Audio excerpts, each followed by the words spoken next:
Tuhan bersamamu dan bersama rohmu. Inilah Injil suci menurut Markus. Dimuliakanlah Tuhan.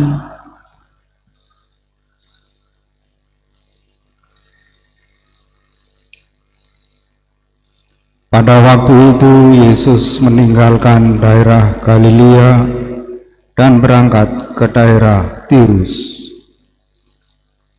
Ia masuk ke sebuah rumah dan tidak mau bahwa ada orang yang mengetahuinya. Tetapi kedatangannya tidak dapat dirahasiakan lagi. Malah di situ ada seorang ibu yang anak perempuannya kerasukan roh jahat. Begitu mendengar tentang Yesus, ibu itu datang dan tersungkur di depan kakinya. Ibu itu seorang Yunani berkebangsaan Sirofenisia. Ia mohon kepada Yesus supaya mengusir setan dari anaknya. Lalu Yesus berkata kepadanya, "Biarlah anak-anak kenyang dahulu, tidak patut mengambil roti yang disediakan bagi anak-anak dan melemparkannya kepada anjing." Tetapi ibu itu menjawab, "Benar Tuhan, tetapi anjing di bawah meja pun makan remah-remah yang dijatuhkan anak-anak."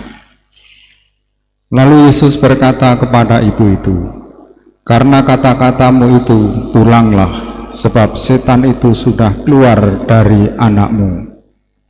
Ibu itu pulang ke rumah dan mendapati anaknya terbaring di tempat tidur, sedang setan itu sudah keluar. Demikianlah sabda Tuhan. Terpujilah Kristus.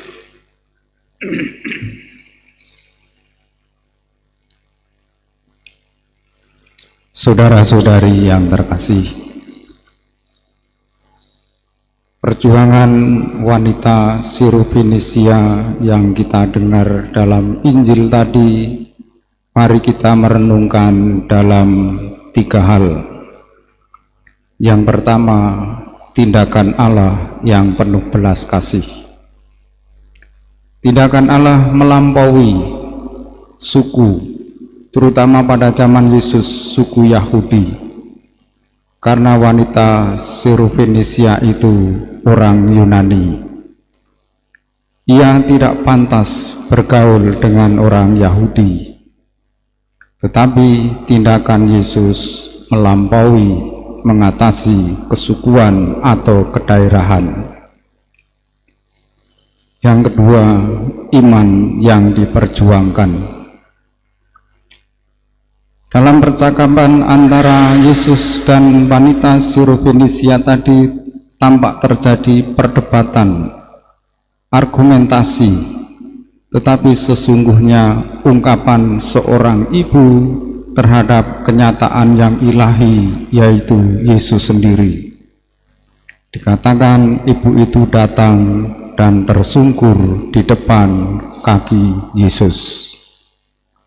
Apakah kita punya rasa hormat terhadap yang ilahi, karena Yesus adalah kenyataan yang ilahi, juga kehidupan ini kenyataan yang ilahi, suci adanya. Yang ketiga, iman yang diperjuangkan.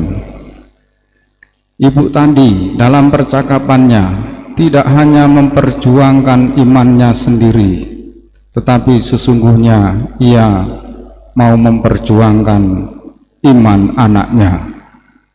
Anaknya yang kerasukan setan itu, putrinya yang kerasukan setan itu, dimohonkan supaya disembuhkan, diusir dari dalam diri putrinya. Dan karena iman yang diperjuangkan itu, setan itu keluar dari anak perempuan itu.